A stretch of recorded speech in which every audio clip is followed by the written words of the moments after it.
So it's been a while since I've done an overview of the entire solar system with battery storage that I have on my property here. So I wanted to go over that today and also go over what I would do different if I had to do it all over again, including going into the cost of what I paid for it and how much you could save today because of how much costs have gone down over the last 4 years. I also want to get into whether I got this system permitted or not with my county. So for those of you new to this channel, I have about a 2,000 square foot, 4-bedroom house. I have a standard 200 amp electrical panel, and what I wanted to do was be able to power that whole panel, everything on that 200 amp panel, with solar and battery storage. Now, for those of you who've been around solar, maybe a little bit here and there, you've heard a lot about critical loads panels. That's where you only have your solar backing up certain loads on your panel. I didn't want that. I wanted a system that could cover my entire panel, so if the power went out, my lifestyle would not change at all. Now, right when I installed my solar system, I wanted to get rid of all of my propane, well, all but one of my propane appliances and make them electric so I could power them all, no matter what happens. If there was another situation like COVID where you couldn't get a propane delivery for 3 months, which is how it was out here in Central Texas where I'm at during COVID. So I swapped out my water heater from a propane one to an all-electric, but it's hybrid, so it's a heat pump water heater that saves a lot of electricity. I also swapped out my electric clothes dryer for a GE heat pump all-in-one combo unit that runs on much less electricity than a standard electric heating element dryer. Now, I didn't get rid of my propane stove, but I did get a portable induction cooktop where it has 2 burners on it that I do most of my cooking on that.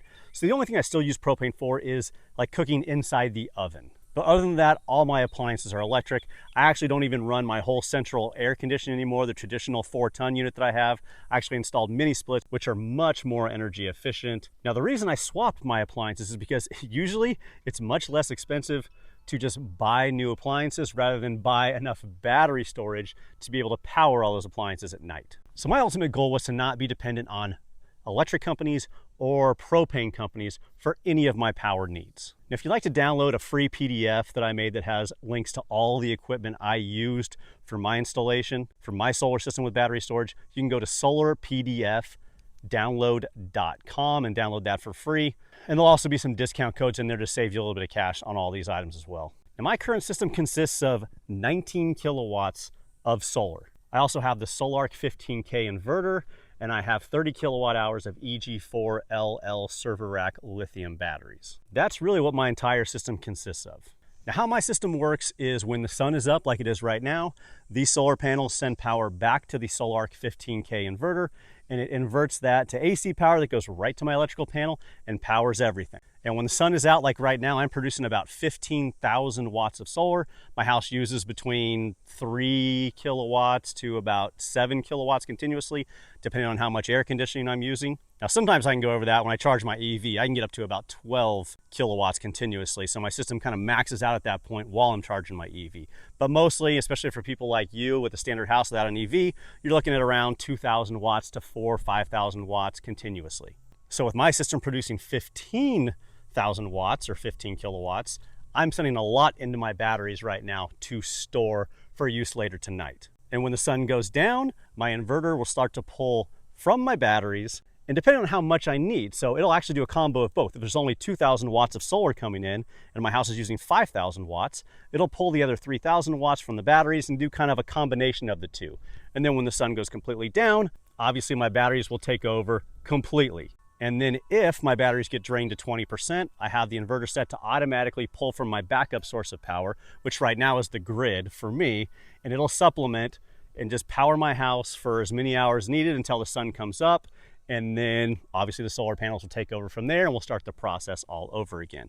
Now, I use the grid as backup. Why? Because I already had a grid connection and that was the cheapest source of backup power for me.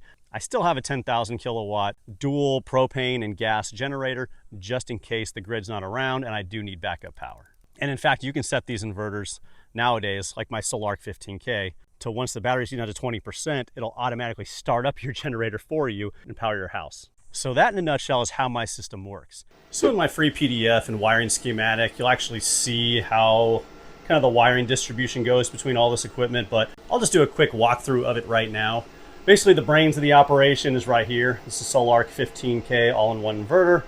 They do have a new Sol-Ark 18K inverter, which is about the same size footprint, but it's a beast. It's bigger than this, but very similar with the 200 amp pass-through, and I'll get into that in a minute, how that works. Also, the EG4 FlexBoss 21 is a great unit as well that can be used instead of the Sol-Ark 15K, and I'll have links to that in the solarpdfdownload.com download that you can get of this wiring schematic with links to everything. But here's in a nutshell how it works. My meter's about 300 feet away over here. It goes in the ground, 3/0 wire, comes over here to this disconnect, so I can literally pull myself off the grid by just flipping that lever down, and it'll go completely off grid and run only on solar and batteries. And in fact, you know what, let's do that right now. So right now I'm running on solar, which you can see right there, coming in at about 3.34 kilowatts. And the reason I'm only producing that much is because my batteries are full. So I'm wasting a ton of electricity right now. Too bad my EV is gone. My wife has it, or I would be charging my car. But anyways, you can see I'm pulling 0.1 from the grid, so basically nothing from the grid, just a little bit of a trickle to know it's there. And then my house is using 3.26 kilowatts. So now let's go ahead and kill the grid here. You'll probably see a little bit maybe of a blink in the lights. Here we go. But now I'm completely off grid. You'll see the little yellow box around the grid saying, hey, there's no grid connection. You are completely off grid. And my whole house is running. So let's go and do it again. So from the meter up here, it goes 300 feet into this disconnect. So I can completely isolate myself from the grid. That is always a requirement from the utility companies if you're going to get permitted. It goes from there down into this gutter, wire gutter here, and then goes up, and there's two hot wires right here, each 120 volts to there. Now this wiring up top was all here prior. It comes with a unit like that. This is what you have to connect yourself. So two 3/0 wires going into your, basically your grid feed, and it does say grid down there. It's kind of hard to read.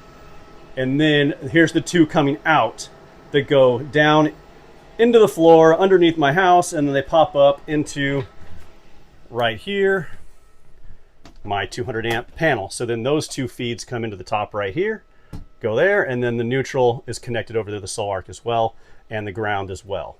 So it runs my entire 200 amp panel. And then these two wires right here are for my generator. So if I ever need my generator turned on, I just got to fire it up outside, and it's right under the house out here. It will power my whole entire house as well. These little wires right here are positive, negative, well actually two positive, two negatives, two positive, two negatives. It's kind of hard to see there, but those are the solar panels from outside where I was talking to you in the beginning of this video. And then these big wires over here, positive and negative, those are from the batteries, which are my EG4 batteries right here, my server rack batteries. And you can see I've got 1, 2, 3, 4, 5, 6 of them, each a little bit over 5 kilowatt hours for a total of a little over 30 kilowatt hours of battery storage. One reason I like these batteries is you can turn the screen on and see where exactly they're at. So you can see I'm at 99% there, 99% there. So pretty much 100% topped off. So that in a nutshell is how this system works, how it's wired. It's not very difficult to wire, but obviously if you don't know what you're doing, don't try and do it yourself. This is 240 volts over here, and it's actually 409 volts coming from the solar panels when they're maxed out. So not something you want to mess with. So what would I do different in here? Number one, I wouldn't go with the Sol-Ark 15K now if I had to do it all over again. EG4 has better price units, and they don't sacrifice quality either. I'd probably go with the FlexBoss, the EG4 FlexBoss 21, which I'll have in that PDF that you can download at solarpdfdownload.com. Either that one, or I go with the EG4 18K PV inverter, which has the 200 amp pass-through as well that the Sol-Ark has, which allows 200 amps to go to your panel from the grid if needed. Now I never use anywhere near that. I never go above about 12 kilowatts. And this unit can do 15,000 or 15 kilowatts continuously when there's solar present. Same with the EG4 FlexBoss 21, which I like. Also the Sol-Ark 18K just came out, which I'll have a link to that in the PDF as well if you want to go Sol-Ark. I would spend a little bit extra and get that just because the ability to really max out solar. You can do a lot more solar connection. I pretty much max this one out a little over around 20,000 watts. I have about 19.2 kilowatts. So I'm close to maxing this thing out, but you can do a lot more on the Sol-Ark 18K and the FlexBoss 21 from EG4. Other thing I would do different is this disconnect right here. I would mount it right on the other side of the wall. Now I could always move it outside if I wanted to pretty easily, but if you get this permitted, your grid company is going to want to see this on the outside of your wall, so a firefighter could quickly get to it, or the power company could quickly get to it, shut down the grid to your system if needed. So in here, that's all I would do over again. So now let's go outside and check out the solar panels. So what would I do different out here? So the reason I built these wooden racks myself was because 4 years ago, there really wasn't a lot of ground mount options. I did look at the Sinclair metal rack, which I was really interested in, but it was going to be about $14,000 for just the materials alone for 60 solar panels, which is what I have here. And then that's before even drilling into the solid rock that I have here. So I've got about 6 inches of dirt, and then it's just solid limestone or granite slabs here in Central Texas. So digging, you have to bring in special equipment. It was going to be about another 5 to 10 grand just to have a contractor come in with some special drilling equipment to be able to drill the piers in the ground deep enough to be able to handle the wind load, apparently, that those need to have. So that was just not going to be an option. I mean, overall, just the solar panels alone cost me about $8,000. And I was gonna have to spend almost 20 grand just for the racking for them. So I built my own. Would I have rather gone metal? Absolutely. Now they do have options that you can use, like these little bucket solar panel racks. The only thing I don't like about them is the only way to mount your panels is horizontally. So it takes up a lot of space. And you see how I mounted these vertically. You can get a lot more panels in a smaller area mounting them vertically. Am I happy with what I built? Yes. They're only going to last me a total of about 10 to 12 years. It's pressure treated wood. I painted them, but I am on a pretty steep slope here. Don't mind the cardboard here. My wife and I are using the cardboard to put down. It acts as a weed barrier. We're getting tired of weed eating this, so we're going to bring in a bunch of cardboard and just mulch over the top of the cardboard. So as you can see, I've got these 2x4s kind of touching each other. I didn't have these originally right here, but these were starting to lean. So a couple of them were starting to lean a little bit, and that got me worried that I needed some other form of support. So I just put those in place. And you'll see those on a couple of my racks here that I have. So, this is the kind of stuff you wouldn't have to deal with if you bought like the Powerfield Energy ballast racks. But it was the only option I had at the time 4 years ago. So I am happy. So if I had to do it all over again, I'd definitely use these. I can put about 12 panels up in probably a day with these ballast style racks. And you just fill them up with rocks or boulders or whatever you have on your property, or get a truckload of gravel, whatever. So that's definitely one thing I would do differently. In my area, my rural county, I'm on unrestricted property, so we can pretty much do whatever we want. In fact, the guy at the county told me I could pretty much build a building out of beer cans on my property as long as I had a septic connection to it. I mean, that's how much freedom we have in this county out here, but most places aren't like that. So in my county, ground mounts don't need to be inspected or permitted. So it's pretty much free reign out here for now, but I'm sure that'll change here in the future. But if you do, I have a manufactured home, so I do not have 2x6 joists up there. So if you do a roof mounted solar, you're gonna need a structural permit, and they're gonna need to check your roof to make sure you have proper joists to be able to handle that support. I don't have it on this house here. Most regular stick-built houses do. They have 2x6 trusses up there, so I'm sure you'll be fine if you want to do roof mount, but I had plenty of land out here to do ground mount, so that's the way I went. So that's one thing I would change, is just not doing these DIY racks. It would only cost probably about 20% more to buy these Powerfield Energy ballast racks rather than building these. So I would have been happy to spend another, probably $2,000 and not have to worry about these for 30 years. So at some point in the next 5 to 10 years, I'll be redoing these. So my solar panel racks are basically broken down into 3 different sets of 20. So I've wired basically each set of 20 into one of these IMO DC isolator switches, and I do have a link to that in the PDF where you can download it, solarpdfdownload.com. So if I wanted to kill the power going from these panels back to my Sol-Ark 15K inverter, I just need to turn this to the left, bam, it's off. And basically all the wiring kind of comes up into here, and then it loops into this and then goes back out and down across to the next set of panels. So actually it's very easy to install. So another thing I would do differently now is I wouldn't go with the same batteries, the EG4 server rack batteries. I would go with the EG4 16 kilowatt hour wall mount, either the indoor or the outdoor, depending on if you're installing indoors or outdoors. I'll have a link to that in that PDF as well.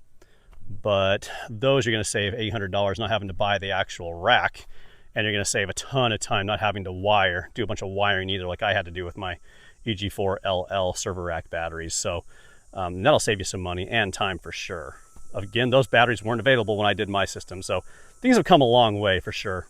Now let's go over the cost of my system. So for just the materials for my system, I spent $35,000, and then after upgrading all of my appliances from propane to electric, that added another about $6,000 to $7,000. So I think $42,000 was the total I spent about 4 years ago. Now the system for just the solar panels, batteries, all the conduit, wire, racking, inverter, that all cost me about $35,000 for just the materials. Now today, prices have came down a lot. So just for the materials for you, you're looking at about $25,000 if you wanted to do my exact system. But most likely you're not gonna need 19 kilowatts of solar panels either. I went overkill because one, I have a well, a deep water well, and an above ground pressure pump, both 240 volts. And that powers water for my entire 5 houses that I have on this property. You're not gonna need to do that. I also have 7 refrigerators and freezers for storing meat, chicken, deer meat. We order whole cows. So most likely you probably don't need that either. So you could probably get away with half the solar array, maybe 10 kilowatts of solar panels, which would be, in these size panels, about 30 panels. So it's a lot more affordable today. So if you're spending between $250 to $350 a month or more on your electricity, a system like this makes a lot of sense financially. You're basically just paying up front for your power and shielding yourself from the inflation down the road. And an added bonus is, no matter what happens with power outages, you still have air conditioning, you have power for your fridge, you run your house just like any other day. Now I remain off grid about 90% of the time with how big my solar system is. I just need more batteries. So I will be getting those hopefully soon when my budget allows. But 90% of the time I could run my house completely off grid. The other 10% I do have to pull from the grid. Now I could cut back my electricity usage, but I really don't want to cut my standard of living either. So that's the only real thing. The only things I think I would do different if I had to do my system over again. Am I happy with it? Absolutely. I am extremely happy with this system and love that I have it. Now for the other big question, did I get my system permitted? No, I did not get any of this permitted at all. In fact, when I did it 4 years ago, there wasn't even an option to ask your electricity company, or at least this electricity company in my rural area, if I could connect to their system. So I didn't ask permission, didn't care. I knew from putting my house in and doing all the electrical work from the meter over to my house myself, for my grid connection, that they didn't require any type of inspection since I am considered an owner builder. So I didn't even tell the county what I was doing. Now I did about a year ago get a message from, or a phone, I got a phone voicemail from my electric company saying, kind of an automated message saying, we noticed you've got a solar system. We do, even though you aren't selling back, we do require a soft agreement, which I'm not sure what that would entail. I just ignored it, frankly, and I hadn't heard back in a year, so I'm not gonna worry about that at all. But I do have enough power where if I wanted to, if they gave me a problem about it and wanted me to redo a bunch of my system, I would just hand them the meter back and just tell them, forget it, I don't need an electrical connection.